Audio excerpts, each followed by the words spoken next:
El sol se deslizaba lentamente tras las crestas afiladas de la Sierra Madre, pintando el cielo de un naranja ardiente que se mezclaba con el polvo seco del desierto. La carretera de la Rumorosa, en Baja California, serpenteaba ante mí como una culebra de asfalto, peligrosa y familiar. Me llamo Javier Morales, tengo 45 años y llevo 23 recorriendo las carreteras de México, de Tijuana a Mérida, cargando desde naranjas hasta maquinaria pesada. Mi compañero de ruta es el Corcel, un Freightliner azul del 98, con más cicatrices que un boxeador retirado. Esa tarde de mayo de 2025, bajaba la temida cuesta de la Rumorosa con un remolque lleno de tuberías de acero rumbo a Mexicali. La radio sonaba una cumbia rebajada, el aire olía a tierra caliente, y mi termo de café de olla, regalo de mi madre, humeaba en el portavasos. Todo parecía bajo control. Pero las carreteras, como la vida, no avisan cuando van a traicionarte. Llevaba semanas ignorando un chirrido en los frenos. Cada vez que bajaba una pendiente larga, el Corcel gruñía, como si me suplicara un descanso. «Es el desgaste normal», me decía.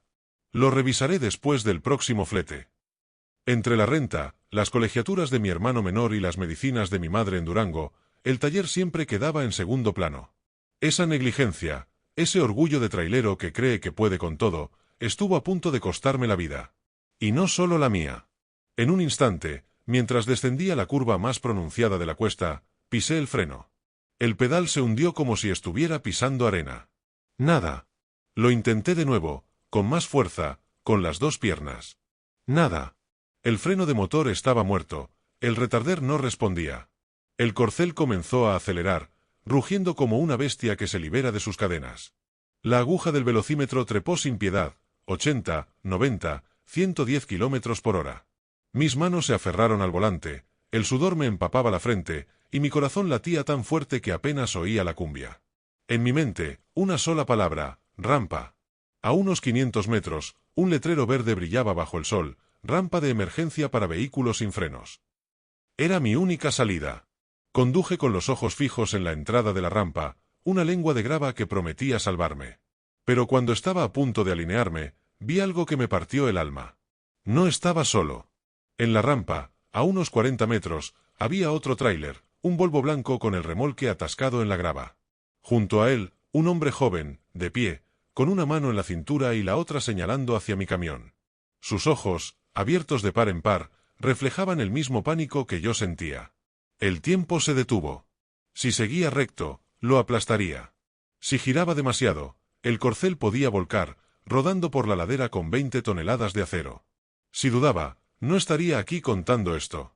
«Aguanta, compa», grité, aunque solo el viento me escuchó. Bajé una velocidad, el motor rugió como si fuera a estallar. Las tuberías en la caja chocaban, un estruendo metálico que resonaba en mis oídos.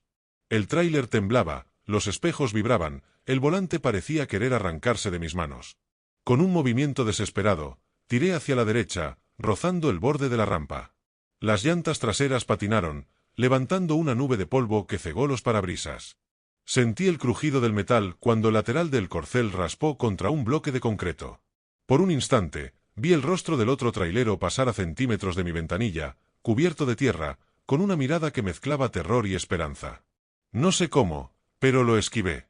El tráiler se detuvo al fondo de la rampa, con las llantas hundidas en la grava. Me desplomé sobre el volante, jadeando, con el cuerpo empapado en sudor.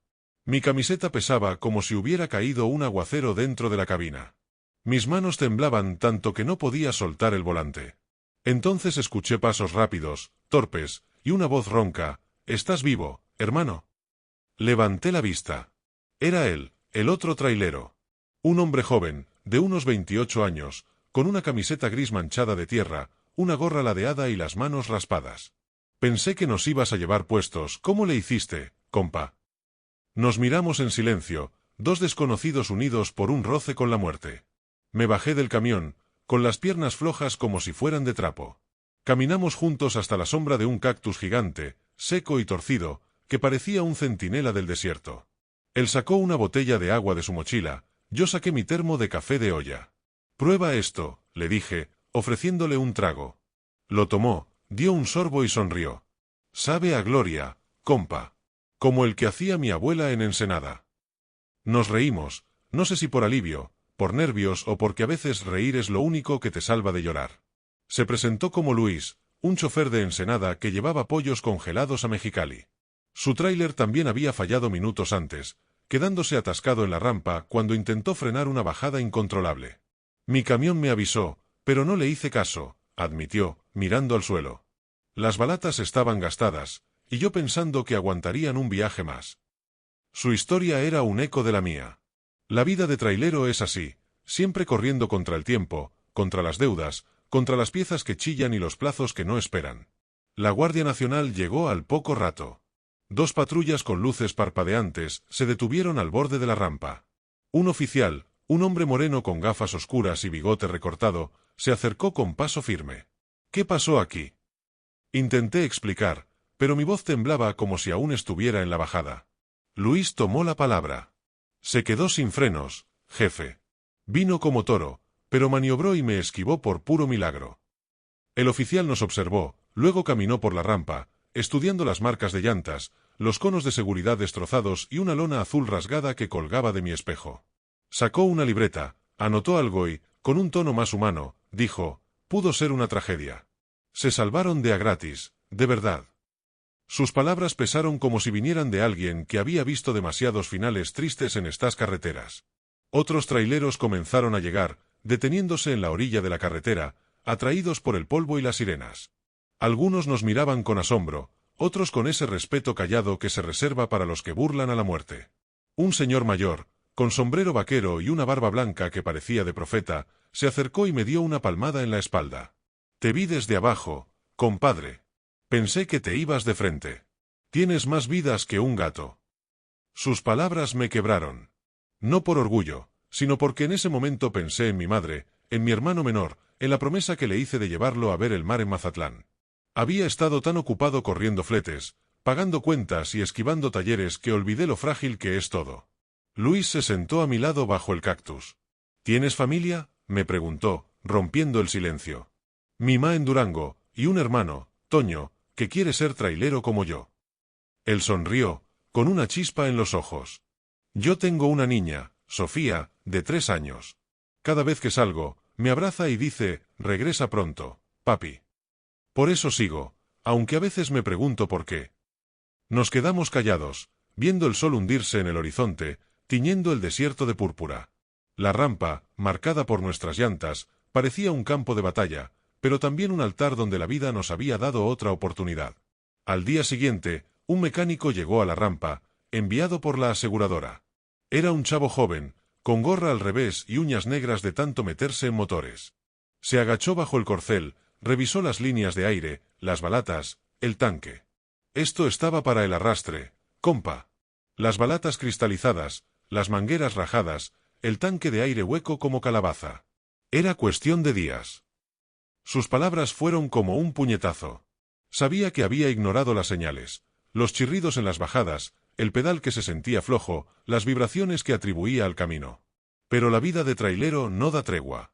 Entre la renta, las medicinas de mi madre y la colegiatura de Toño, siempre había algo más urgente que el taller. Luis, que escuchaba desde la sombra, se acercó. A veces elegimos lo urgente sobre lo importante, ¿verdad?, dijo, como si hubiera leído mi mente. Sentí la culpa subir por mi garganta, ácida y pesada. No era solo el camión.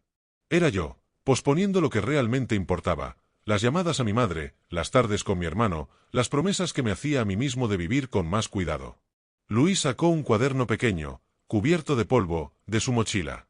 Es mi bitácora. Anoto cada susto en la carretera. Escribir ayuda a no olvidar. En la primera página decía, hoy el camino me dio otra chance. Que no se me olvide. Me lo pasó. Tómalo, compa. Escribe lo tuyo. Ayer nos salvamos, pero mañana, quién sabe. No supe qué responder. Solo asentí, con los ojos húmedos. Saqué mi celular y revisé los mensajes.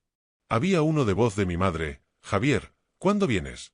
Toño quiere que le cuentes de tus viajes. Escucharla me rompió. Lloré como no lo había hecho en años, no por miedo, sino por todo lo que cargaba en silencio, la presión de ser el sostén de la familia, el cansancio de las rutas largas, el miedo de no volver a casa. Luis me ofreció otro trago de su agua. Lo tomé como si fuera un ritual, una forma de sellar ese momento en que dos extraños se convirtieron en hermanos de carretera. Una semana después, una grúa llevó a El Corcel a un taller en Mexicali. Me quedé solo en la rampa, con la mochila al hombro y la bitácora de Luis en la mano. Tenía miedo, un miedo nuevo, no solo al accidente, sino a lo que significaba seguir corriendo sin mirar atrás. Llamé a mi madre esa noche. «Ma, pronto voy. Y voy a llevar a Toño al mar, te lo juro». Ella no preguntó qué pasó, pero su voz tembló, como si supiera que algo me había cambiado. El Corcel volvió del taller 10 días después. No brillaba como nuevo, pero los frenos respondían como reloj suizo. Antes de cada viaje, ahora reviso todo: balatas, mangueras, presión de aire. Lleno mi termo de café de olla, no solo por el sabor, sino porque me recuerda a mi madre, a las mañanas en Durango cuando me lo preparaba con canela y piloncillo. Me recuerda que estoy vivo. Luis y yo seguimos en contacto. A veces nos cruzamos en la carretera, en un paradero en Sonora o una gasolinera en Sinaloa. Compartimos un café, una historia, una risa. Nunca hablamos de ese día en La Rumorosa, pero no hace falta. Lo llevamos en la piel, en las marcas de llantas que dejamos en la grava. Escribí en la bitácora: no corro por llegar primero. Corro para volver a casa vivo. Ese es mi nuevo lema. Cada viaje, llamo a mi madre y a Toño. Cada bajada, reviso los frenos con mis propias manos. La vida de trailero es dura, pero hay algo en la carretera que no cambio por nada: la hermandad, las segundas oportunidades, el olor a café de olla que te dice que aún hay tiempo para hacerlo mejor. Si estás leyendo esto, compa, si sabes lo que es jugártela en el camino, si alguna vez sentiste el peso de lo urgente contra lo importante, esta historia es tuya. La carretera no perdona, pero a veces te da una lección que no se aprende en ningún otro lado. Revisa tus frenos, llama a tu familia, y nunca dejes de escribir tu propia bitácora. Porque cada kilómetro cuenta, y cada viaje es un milagro que no se debe dar por sentado.